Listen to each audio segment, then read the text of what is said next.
When you need to build up your team to handle the growing chaos at work, use Indeed Sponsored Jobs.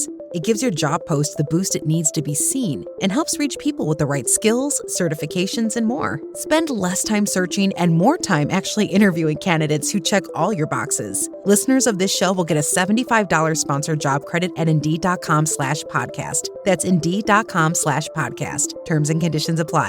Need a hiring hero? This is a job for Indeed Sponsored Jobs. याला ओंकार योग म्हटलं जातं. याचा अर्थ असा आहे, फक्त ओमचा जप करणे हाच योगमार्ग आहे.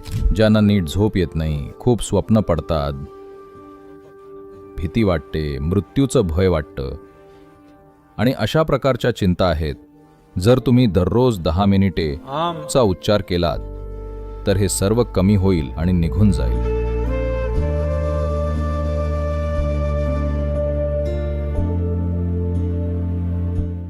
जर तुम्हाला जीभ नसेल, जर तुमची जीभ काढून टाकली असेल, तर तुम्ही कोणते आवाज काढू शकाल? जरा प्रयोग करून बघा.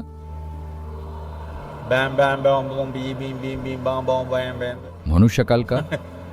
तुम्ही काय करू शकता? तुम्ही म्हणू शकता? अजून म्हणू शकता? आणखी काय म्हणू शकता? जर तुम्ही हे नीट तपासून पाहिलं, जर डोळे बंद करून जीभ न हलवता आवाज काढण्याचा प्रयत्न कराल तर नक्कीच हा आवाज काढता येईल. आवाज काढू शकता. आवाज काढू शकता. या 3 आवाजांशिवाय आणखी कोणता आवाज काढू शकता? म्हणायचं असेल तर तुमची जीभ थोडी तरच तुम्ही करू शकता.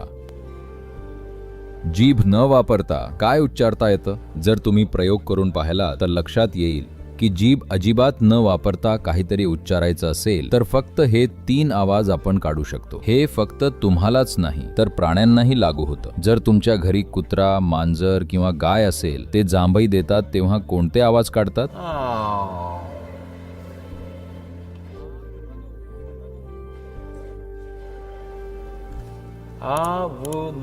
हे 3 आवाज, यांना आपण मूलभूत आवाज म्हणतो. यांना मूलभूत का म्हणतात? उदाहरणार्थ, तुम्ही रंगीत टीव्ही बघता. त्या टीव्हीत फक्त 3च रंग असतात. पण या 3 रंगांचा वापर करून आणि त्यांना वेगवेगळ्या प्रकारे मिसळून आपल्याला हवे ते रंग बघता येतात. हो ना? त्याच प्रकारे आपण फक्त 3 मूलभूत ध्वनी उच्चारतो. आपण काय करतो तर आपली जीभ वापरून आपण या 3 ध्वनींना अनेक वेगवेगळ्या प्रकारे मिसळून आपण उच्चारत असलेले असंख्य आवाज तयार करतो. आपण इतक्या गुंतागुंतीच्या भाषा बोलू शकतो. आपल्याला हवं असेल तर आपण 10 वेगवेगळ्या भाषा शिकून बोलू शकतो. पण या सगळ्याचे कारण, यांचा पाया या 3 आवाजांमधून येतो. आपली जीभ वापरून आपण असंख्य लाखो आवाज तयार करू शकतो. जर तुम्ही या 3 आवाजांना एकत्रित म्हटलं तर तुम्हाला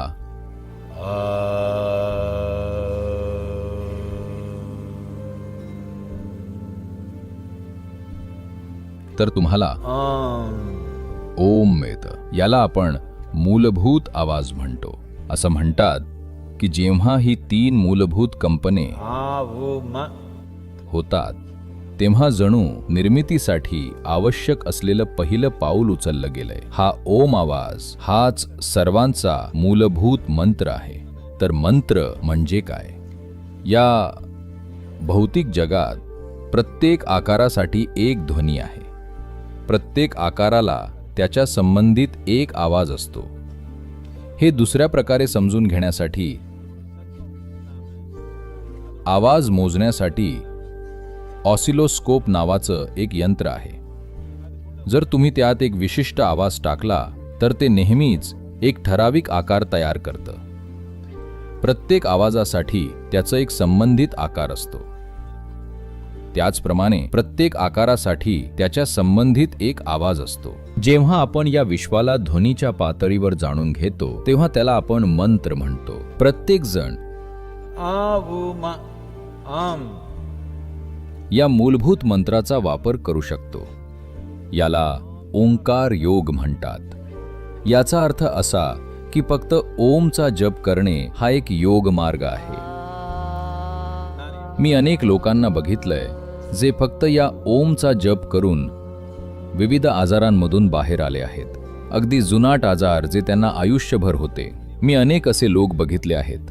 इथे सुद्धा जर कोणी मानसिक आजाराने किंवा खरं तर कोणत्याही प्रकारच्या आजाराने आला तर पहिला उपचार म्हणजे काही दिवस ओमचा जप करणे.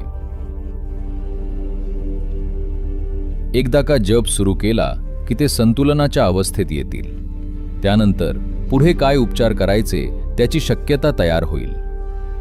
ज्यांना नीट झोप येत नाही, खूप स्वप्न पडतात, भीती वाटते, मृत्यूचं भय वाटतं आणि अशा प्रकारच्या चिंता आहेत, जर तुम्ही दररोज 10 मिनिटे ओमचा उच्चार केलात तर हे सर्व कमी होईल आणि निघून जाईल.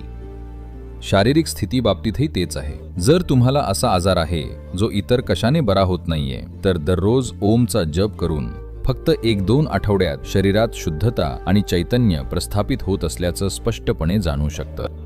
या ध्वनीचं हेच स्वरूप आहे. जर तुम्ही एकत्र जप केला तर तो असा होतो.